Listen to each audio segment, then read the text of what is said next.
Okay. Hmm. Hello. Hi, everybody. Welcome to this virtual village of women from all over the world.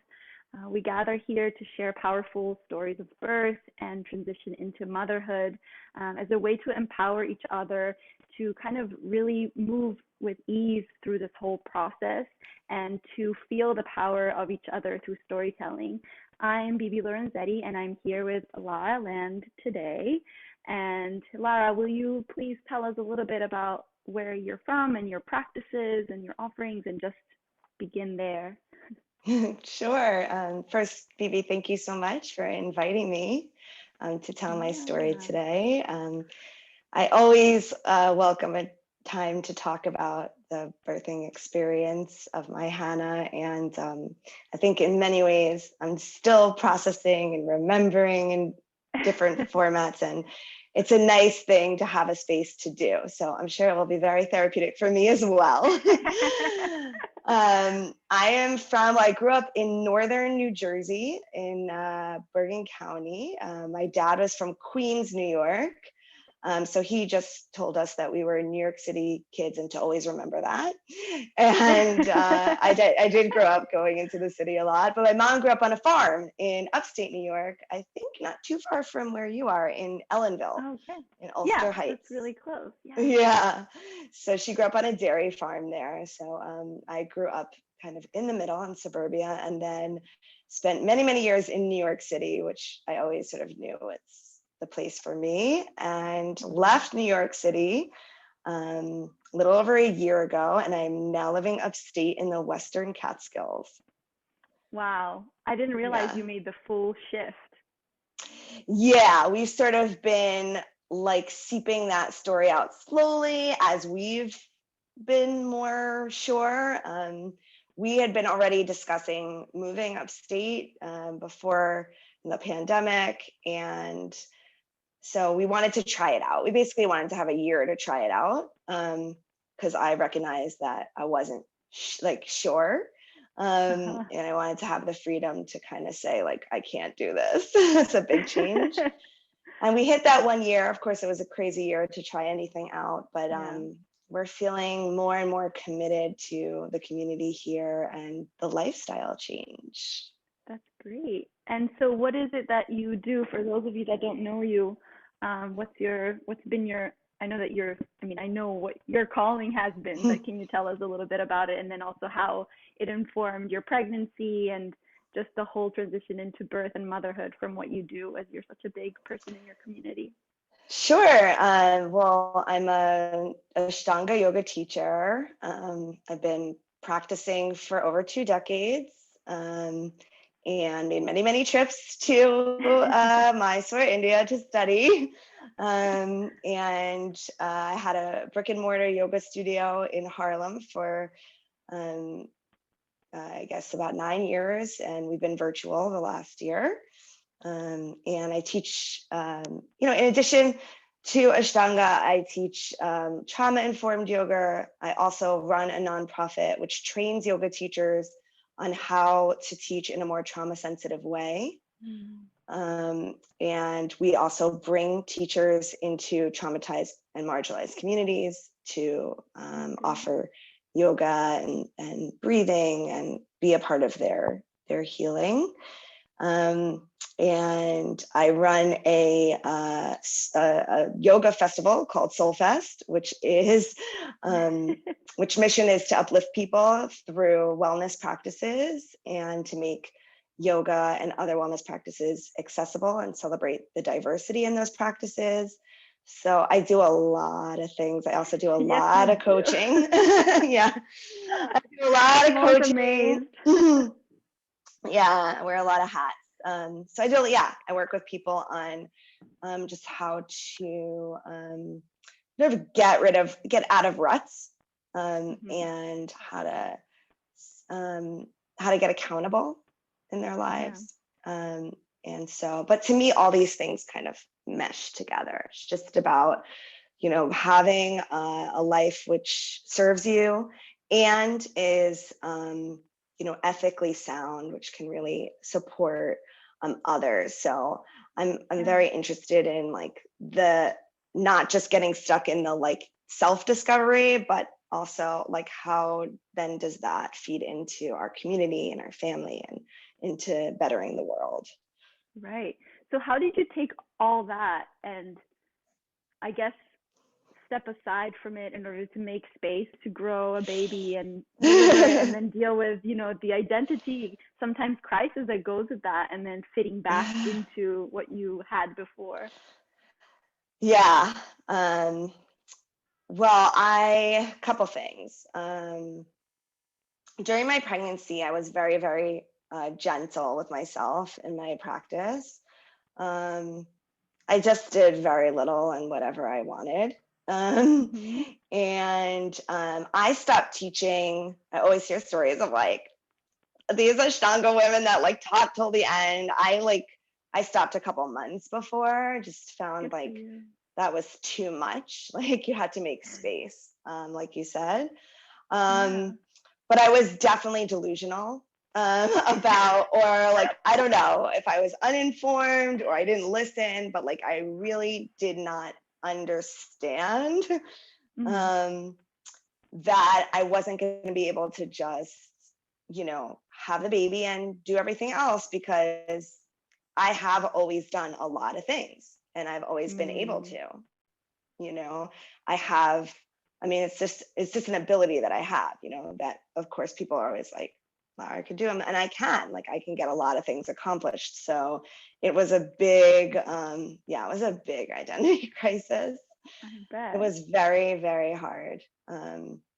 The first months, I was also planning a wedding. My husband and I got married after the birth of our baby, which was completely insane. Like not doing it in that order, but planning your wedding. Like we got like so soon after, like that was nuts. Yeah. And then I'd be like, why do I feel crazy? Right. I wonder. But how do you feel like so you took the time off because there was an awareness that you needed to slow down and not detach, but like create a little space between what you'd been till then and leave space for this being to come in and the transition into you as a mother. And then how was the actual, like, what did you do during that time off that prepared you for the birth?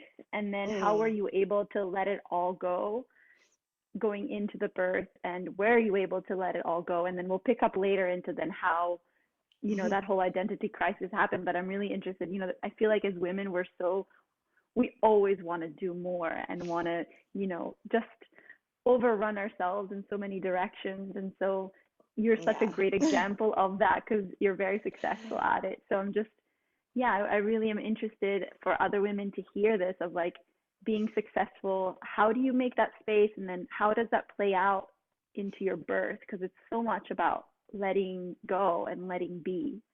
Yeah. I know I struggled with it at the time of birth. So I'm curious to hear from you. Yeah. I would say the journey started for me a bit earlier. Like a big part of my learning that had to do with making space for a partner in my life.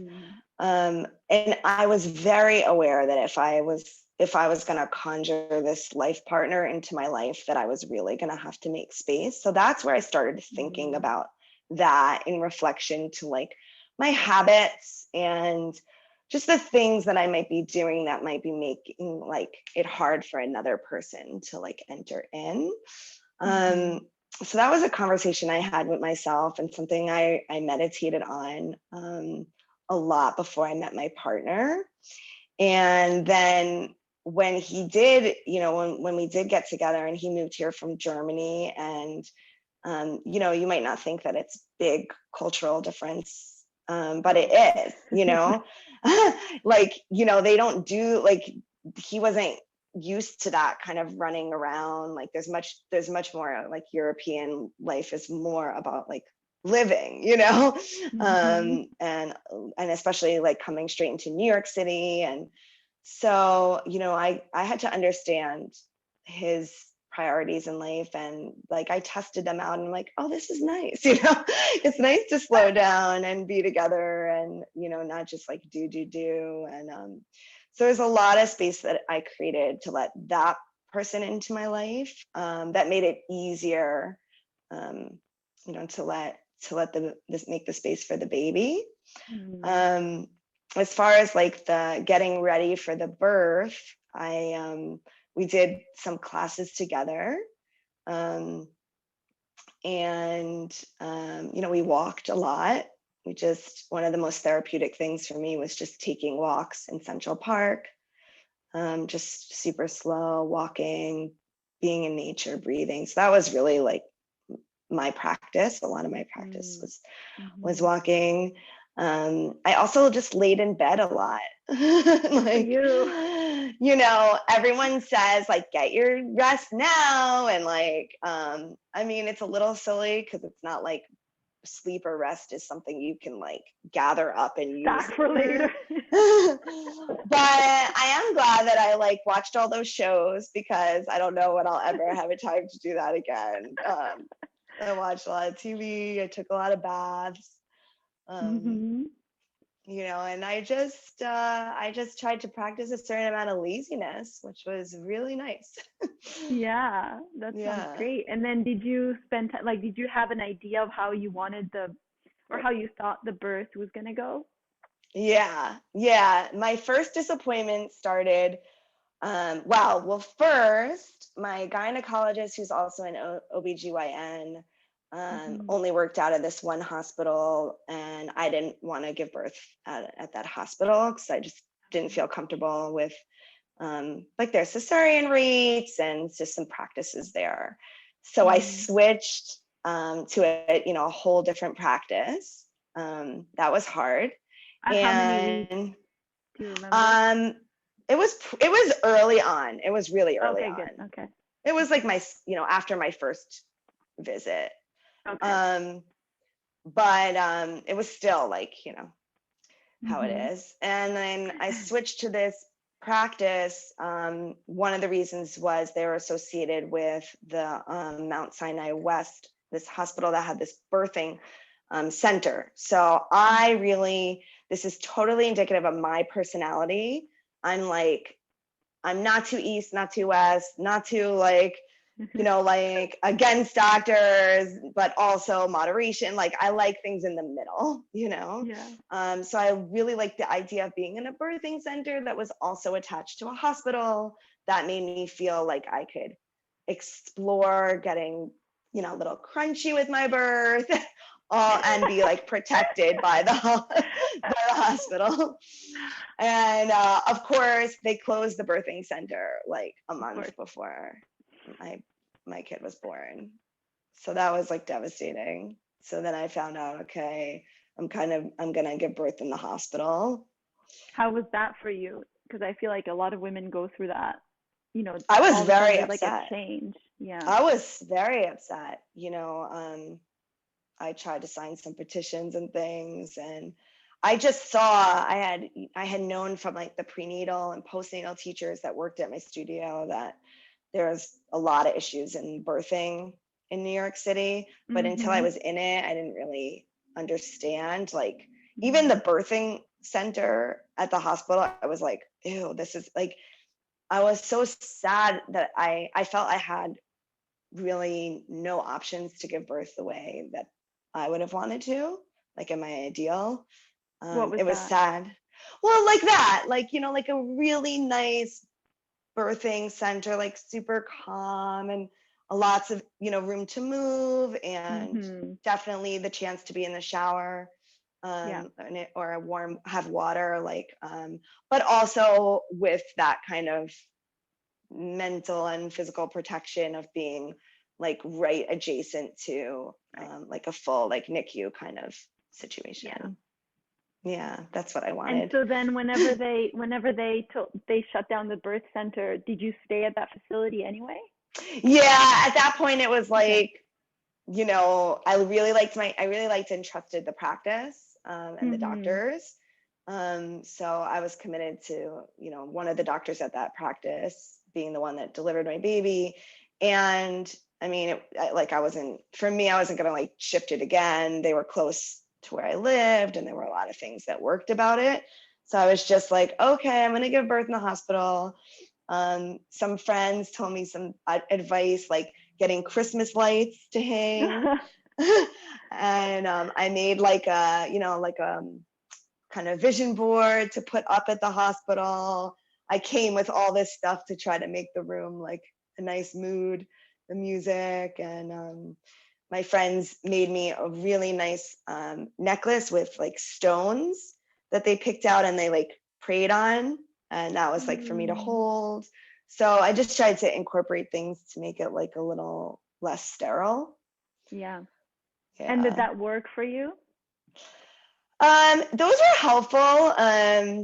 My delivery was not as expected. I went because I was older than 35. I guess I was considered geriatric.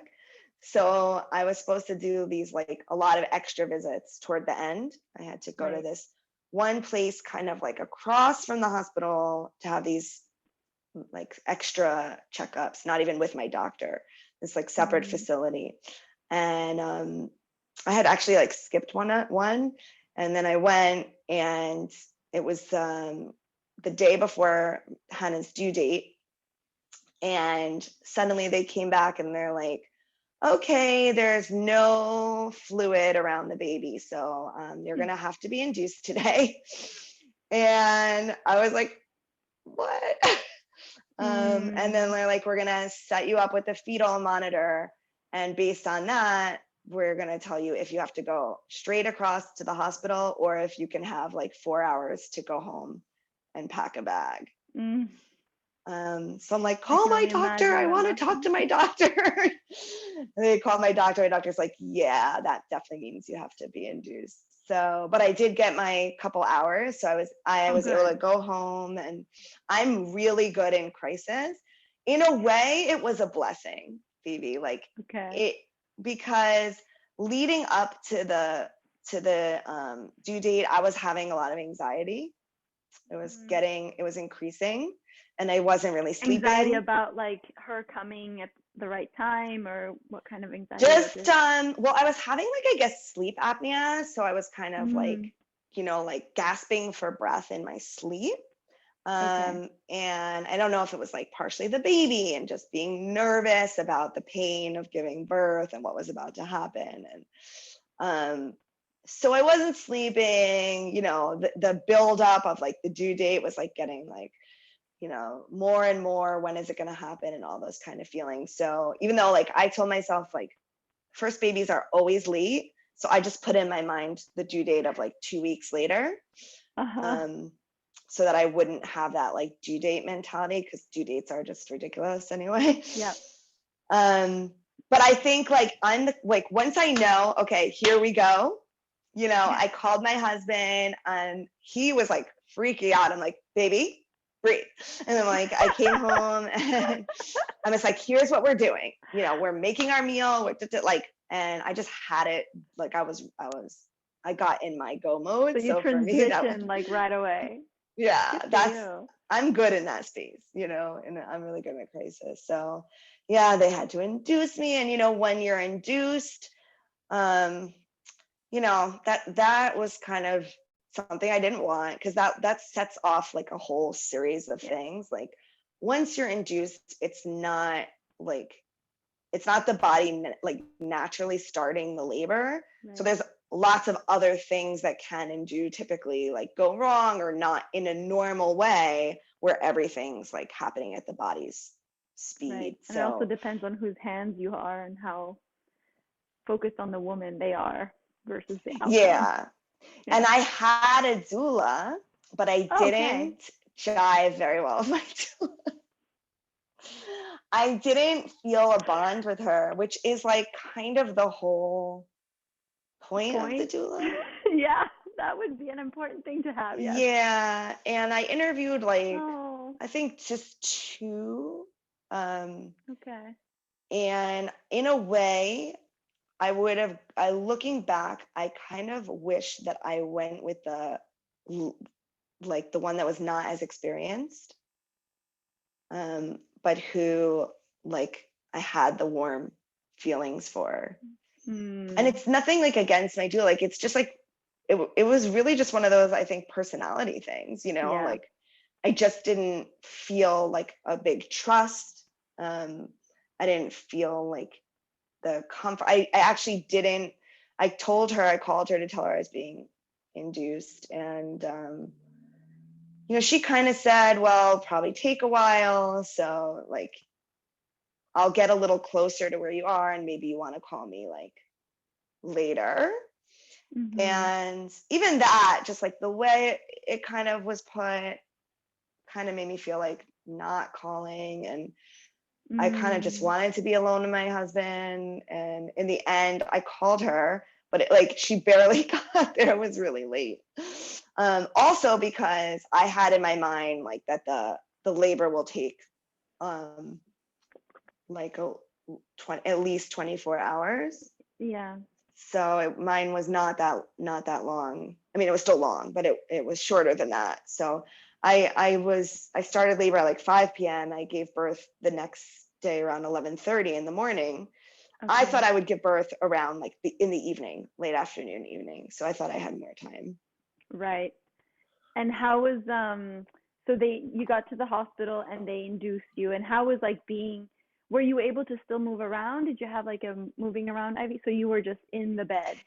Well, I had like this amount of length.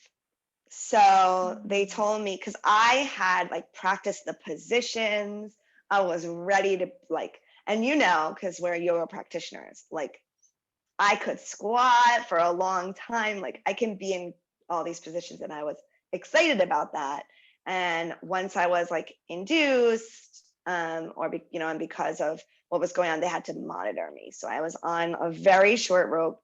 The only thing I could do was stand right by the bed, or basically lay in the bed, which was like my nightmare last position that I ever wanted to be in. Yeah. And I still tried to like kind of go against a little bit them and do my own thing. But every time I seemed to like move in a way that I liked, the heart monitor for the baby wouldn't be reading right. It would trigger the like nurse to come in.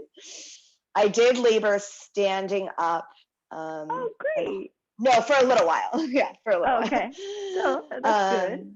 Yeah, Were it was so you weren't super intense. did you get an epidural, or if you were standing, you didn't? Later. So Okay. so I don't know how much people know, but like when you're induced, it's like once I told my doula I was being induced, she basically told me like, do the epidural. Like some people can manage without it, but it's not like kind of a natural labor. Yeah. So And depending on the amount they give you, they administer you, if it's gradual, it's a little bit more easier to it navigate, was but if just it's all at immediate, once, like 10. yeah. Were you And dilated at the time? no, very, very little. Okay. Or So what did they not. do? They had to put a balloon inside of me. Right. Okay. Okay. Yeah. So, and that was another reason I thought, well, I'm not going to give birth for a long time. But first, before the balloon, I labored with very like level 10 contractions, like standing up. And I actually am so glad that I had that experience. I did that for like about 5 or 6 hours. And wow. I just chanted Good Om. For you. It was so out of body. It was such an out of body experience. It was the craziest, like when you wild. say out of body, what do you mean? A level of pain that like I just feel my eyes right now going like up and out. I had to take myself into such a wild space of like chanting and really getting in a trance. And I had the feeling that, yeah, I could do this for the next 20 hours, if I have to. Yeah. But also, we're going to be completely exhausted. I wasn't sure if my husband could do it much longer, to be fully honest. It looked like he seems really too. That's why she should have been there early. Like Yeah. that would have taken, because I will admit, like part of my decision was like looking at his face. Yeah. And if I had had that doula with me, maybe I would have like labored longer. Not to say that like, you know, not having an epidural makes you like special, which sometimes people think. I don't think so. Yeah. I didn't want to have the epidural because I had read some, like I really wanted to breastfeed and the baby to latch. And sometimes they say that the baby like doesn't latch as well. So that was one of the main reasons for me, not to be like, oh, I like did all this pain and I'm amazing. But I was like, okay, I was like, one, I'm like, maybe it's good if we get some sleep. So let's do the epidural. And how was being in that state for you of, not feeling your body? The epidural felt great. I was very Okay. scared I would not be able to be still enough to get it because they say you have to be really still. Yeah. That was like, I could not imagine part. how I could be still at that moment because I was Yeah. at super level 10, like crazy. But I got it. I felt really good. I laid down. I slept for a couple hours. Yeah. And around like 5:30, I started feeling like achy and uncomfortable. And I started like feeling like kind of the cramps and the labor. And Were they moving you from side to side during the epidural time? Do you remember? no, I don't think they were moving me. Okay, so you were just laying. I was sleeping. I think I slept then for a couple hours laying. Yeah. Okay. Yeah, because usually it's beneficial. We'll see how then your birth story continues to evolve. But usually, with the epidural, if you continue to move from side to side every hour, the nurse comes in and moves you around. It helps the baby to continue to kind of wiggle down, and then helps prevent damage down the line. I don't remember that. I just remember sleeping and then starting to feel crampy. Which is great. Yeah. Yeah, and then and then my doctor came in, and I was more dilated than they thought. Suddenly, it was like, well, one thing was like after I'd had that nice no feeling, it was harder to accept the pain again, It was harder to like go back into crampy, like suddenly this crampiness, which is probably more like a level 3, felt horrible, I was out of that like fighter mindset. So it was like, I was like, and they were like, well, they said they were like giving me more to be comfortable. I don't even know how it works because I didn't like look that much into that part of it. Yeah. And suddenly they were, I don't know what happened. Like they said, I was really dilated all of a sudden. That's when I called everyone. I'm like, oh, I'm actually going to have this baby in a couple hours.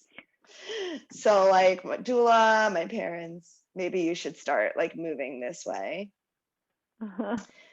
And my doula got there. My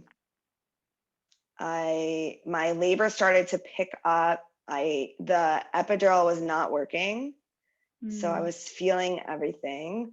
Then they were like, you know what, that's probably good because it really helps for like pushing. Yeah. And I remember that my doula kept asking if I wanted some water. Yeah. And I had a sip of water and I immediately felt like nauseous. And I was like, oh, this must be the transition, like, because they always say that in the books. Yeah.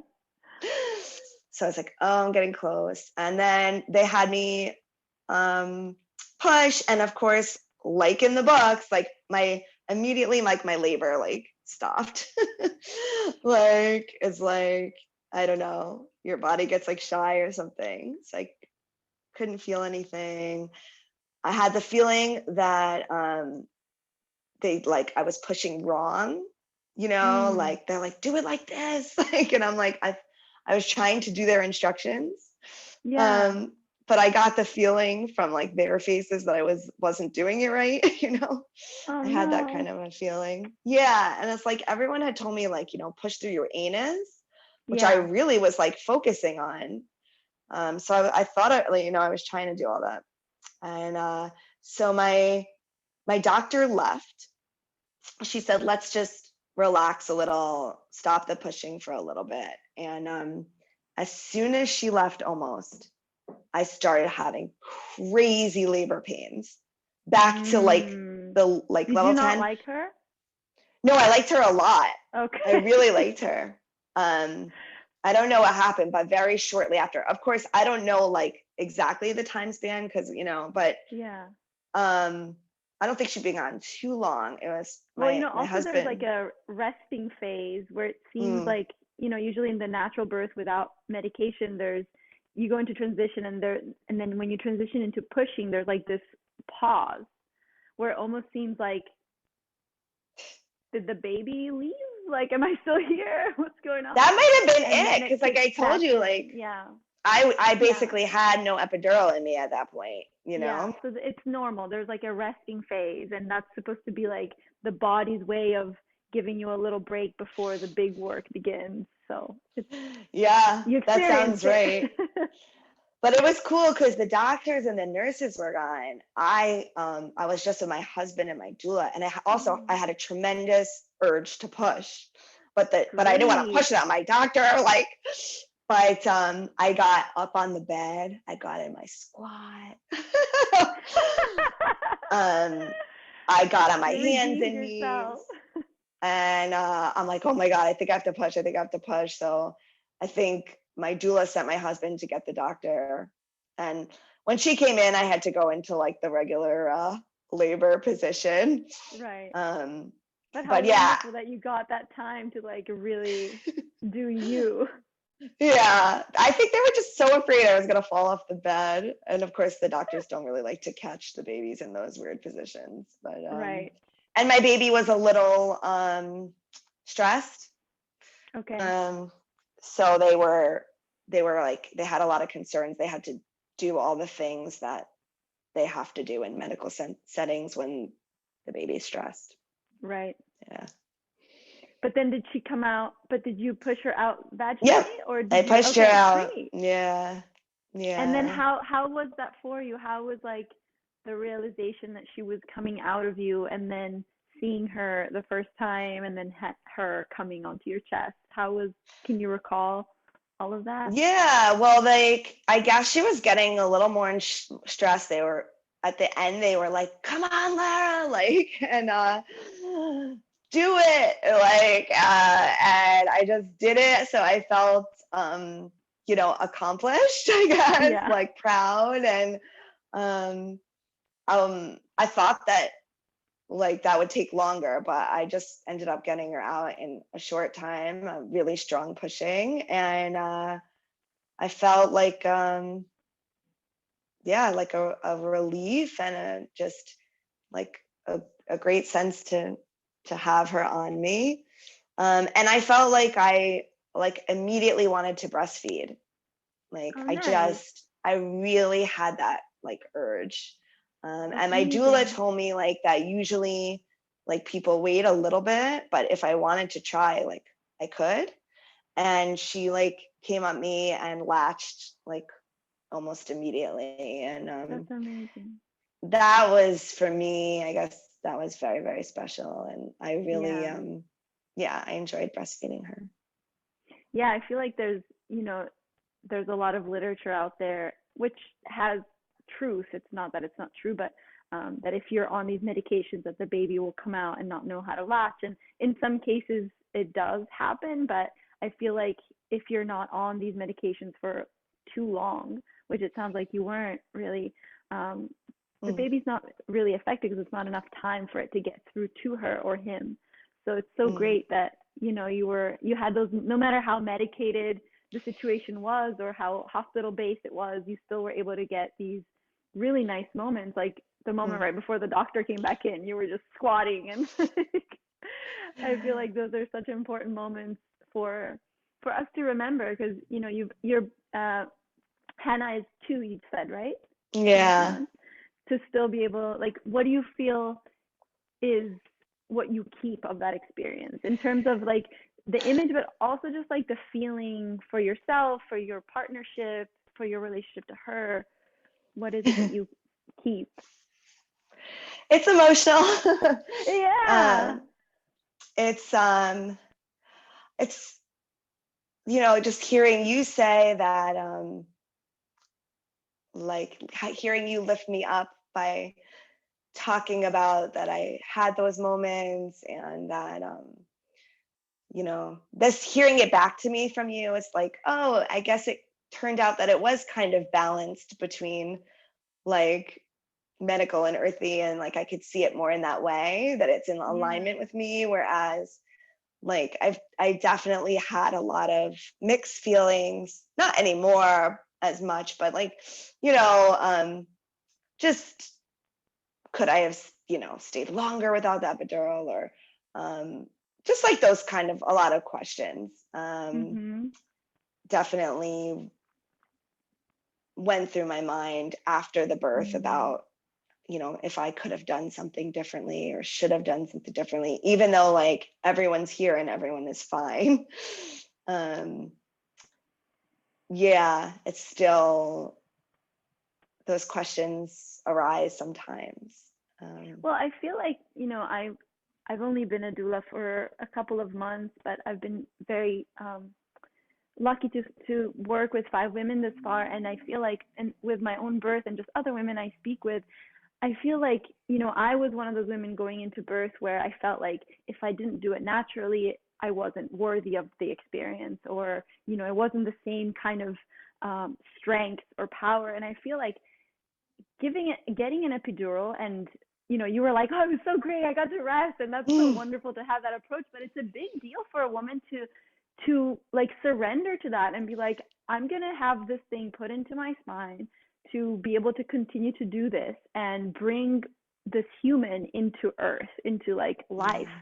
So it's just as much of a like surrendering and letting go and being courageous as it is to go without it. And I feel like also, it's so hard whenever a woman is told that they have to be induced to make that transition of like, it's such a motherhood, like I feel like it's such a big lesson in then motherhood of like, this was my plan, but in for the good of my baby, I'm letting it all go, and I'm going to be here now with what is, and I'm going to deal with those consequences. And that's such a huge spiritual practice of like, all right, turn the page, let's be here now, let's go with it, Yeah. And so that's a heroic journey right there, to be able to adjust, and like you can see them hearing you say like calling your partner and him freaking out. It's just like, it's just a resemblance of, I feel like men are wonderful, and they bring so much to the nucleus, and they hold us in a very specific way during birth, but we have such amazing power as women to just keep the cool and face whatever it is, and then also hold the partner freaking out. It's like so Yeah. so yeah, I feel like it's so wonderful how you were able to manage it all, and by yourself, and I feel like even though you had your partner there and then eventually your doula, you were in it, doing it yourself, and that's huge. And you did it for her, for Hannah, and then the fact that then she latched on, and you were able to feel that need. That's a very subtle, like you don't hear many women feeling like, I really felt the need to breastfeed. That's amazing. How long did you breastfeed for? Yeah. I breastfed her for 1 year. Okay. That was what I wanted to do, so I did that my way. I just wanted to do 1 year and not really less or more, and I accomplished that goal. That's great. Good for you. Yeah, it was really clear. In fact, like it was more like I wanted to give her breast milk for 1 year. So like I think more towards the end it was like breast milk that I had pumped and saved. Which that's a whole other practice in itself, to pump. Yeah. Talk about surrendering and giving oneself. Oh my gosh. Well, in order to have have a little bit of independence, Yeah. and get some things done, I had to know that there was like sometimes milk around for her. Yeah. So even after she started sleeping, I mean, it's jumping a little bit, but even after she started sleeping, like even somewhat in the night, I would still get up during that time that she used to get up and pump at And that time to keep, wow. and freeze it and all that Wow. fun stuff. Yeah. So how was the transition for you into motherhood? Like how was, I know you mentioned before like a little bit of an identity crisis. How was that for you? Yeah, it was super hard. Like it was, I think a lot is the lack of sleep. It's, Yeah. and the hormones, that again, like I don't think it's really like explained enough Yeah. to us and to our partners. Like you are not thinking rationally. Like No. there is just, and so especially when you think you are, that's like, like I think it's just like, when I look back and when I think back and I just think of like a kind of feeling kind of internally like a kind of disconnect, like presenting okay, but inside being in a bit of like a spin. Yeah. Um, and yeah, just even, yeah, there were just a lot of hard things in the beginning where I couldn't think, you know, you Mm. I couldn't think clearly. I couldn't Mhm. find words or concepts, and like I couldn't use my mind the way that I'm Mhm. used to. Um, Yeah. and that is really scary, for like, will I ever be able to think again? Not fully just saying like this is part of what's happening right now with this experience and it will pass, but really Right. feeling for a long time like I couldn't think straight.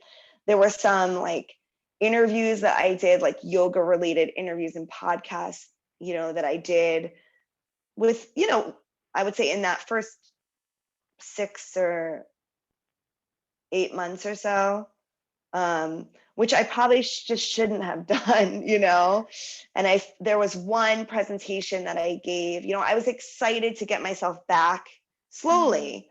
slowly, to working and just proving to myself that I remember being excited. I did this one presentation for Children's Aid Society, and then I had this thing for accessible yoga, and that one I really bombed, and Mm. I'm like a good public speaker generally. I have plenty of things I'm really bad at, but like usually that's something that I can lean on.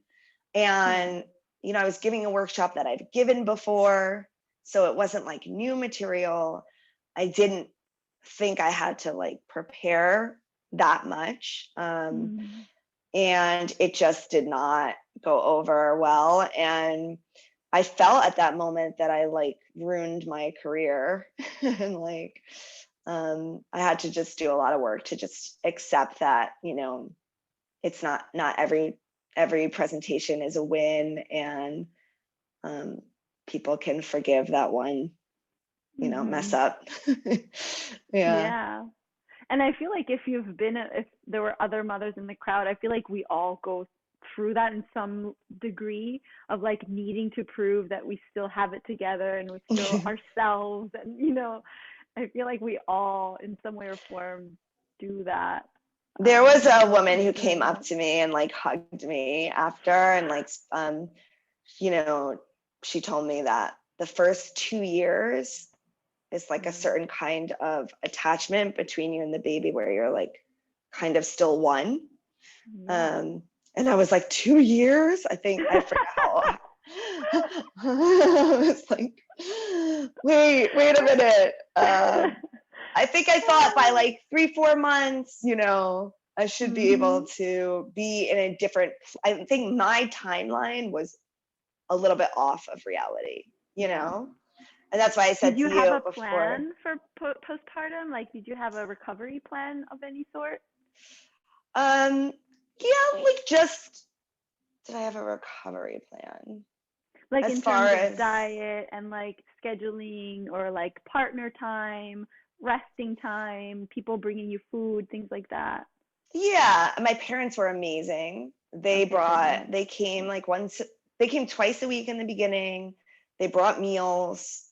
They took Okay. out garbage. They were really, really supportive. My husband was great, but the poor guy was teaching all my classes. So I think we scheduled like 10 days or 2 weeks for him to be home with me. And then I threw him back Wow. into my studio. So he was teaching morning and evening Mysore. It Mm, was, a a lot. lot for Yeah. him. Um, but we always had a plan of like a kind of, maybe it was my plan of like a 50-50 split, Uh-huh. because we're equal breadwinners in the house. And sometimes, he would try to tell me in a delicate way, like, I'm here for this plan, but, the baby just needs you. Like, it's like, I'm like, yeah. But he was amazing. He really did it and has done it. Because I'm really like a feminist and um, I'm very strong in keeping those kind of boundaries in the home because I think it's easy for women to become these kind of martyr figures. And Mm, for me, it's like sometimes I get too much with it has to be 50-50. I've calmed down. But at first I did that to protect that I yeah. wouldn't, because I know my nature would be to slide into doing everything. So I just made it like was Yeah. like counting the minutes like ridiculous. But And I love that you bring that up because I feel like I'm gonna interrupt you 1 second. I feel no, like go ahead. it's something that a lot of us don't think about, but there's a sense of like you're almost, and some women don't, but I feel like if we are driven women and we have like a nice career that we like before going into motherhood, that initial time of there's a lot of sitting with a baby on your boob that's involved in the first couple of months. And Yeah. I feel like just seeing, I mean, I know that I actually went through some anger because I remember seeing my partner being able to just walk out the door, and it was a pandemic, so it's not like he was going far, he was just going into his studio, but just that idea of like he's going to do his own thing and I'm sitting here with this child for hours on end. Yeah. Why Yeah. is the world so unfair? So I feel like it's part of the journey of like the postpartum journey of like realizing that just like we had to carry them, they need us more than the partner. And it's so great that your partner brought up the fact that brought it up to you and be like Yeah. Like, because it's yeah. true, and how special, I feel like it's hard to remember in the moment, but you might be experiencing now 2 years down the line how special it is that we have that bond with them, and that Yeah. they might not remember when they're 25 and like whatever, even 18, trying to leave the house, but we forever have that in our hearts. And that's just so, there's nothing that can replace that, like when we die at the end, it's like, who cares how many yoga class? I mean, no, it's important how many things we've done, but that's really the most important thing that we could have done. So it's so nice. It's so much, but it's so great that even someone so driven as you was able to like embrace and adapt and you know let it be. That's huge.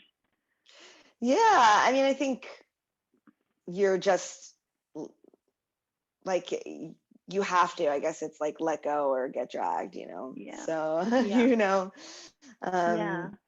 yeah. And And how it's was it like yeah. going back into, I know that you said that that one presentation was challenging, but how was it for you to and I know that not everybody's going to be an Ashtangi that's going to be listening to this, but so I'm going to take it a little bit out of the Ashtanga box, but just going back to practicing the practice that you do, which for you is Ashtanga yoga, but how was that transition, and how was the experience of your body moving Mm. again, and how, if it was different, how did you experience that, like allowing it to be different and accepting that? Yeah. I was totally shocked that I was so big after Hannah came out of me. Mm. I like I did not fully realize that I was still gonna have so much like water and weight and feel so heavy. I remember very clearly like getting ready to leave the hospital, and like even the postnatal stuff I brought was like tight, and I was like, what's wrong with me? Well, you also had all the IV stuff, which bloats a Yeah, lot. yeah, see, that was something like I didn't really know or think about. Yeah. I just thought, wow, this is like, you know, postnatal clothes and they're like not even fitting me or something. I don't know. I was upset. Oh. But I started doing some, just like a little bit of, maybe a couple sun salutations or something, pretty early on, just because I have so many years of practice under my belt. Um, and as well as, trying to walk and stuff, but it was wild to feel, definitely that sense of like a loss of connection to like bond or core, or like feel really heavy. I remember like not being able to jump, to actually do a jump, and that's just wild. And you don't usually think about like all the muscles that it takes to jump. Yeah. Yeah, but I was more committed, I think, in those early days to like, again, like kind of establishing that I was going to have a practice. And I think it was good in a way, like, because if you go too long, then it gets harder and harder. But in some ways, it's easier to practice, or for me, it was easier, when Hannah was so little and she could sleep next to the mat, Right. Now, when she's with me, she demands my attention. It's different. So it's actually, I actually did more practice, probably before than now. Right. Yeah. Yeah, I hear you. My practice is now like half an hour.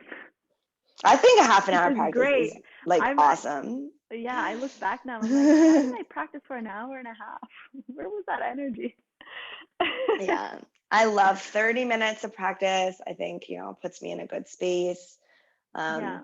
I use Ashtanga, my Ashtanga background, but I also do a lot of yin, a lot of restorative. I do a lot of other practices, a lot of, meditation. What do you Just feel helped you the most coming out of that time? Did you do any strengthening stuff, or was it mainly? when I came out of like right after when I started, I actually, I treated myself to a trainer because I was getting married, remember, Nice. 6 months later. That was one of the greatest things that I did for myself. That was That's my great. time. I loved it.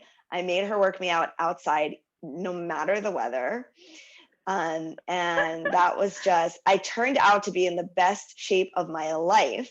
Like I was in better shape then, like 6 months postnatal, than Oh now. my God.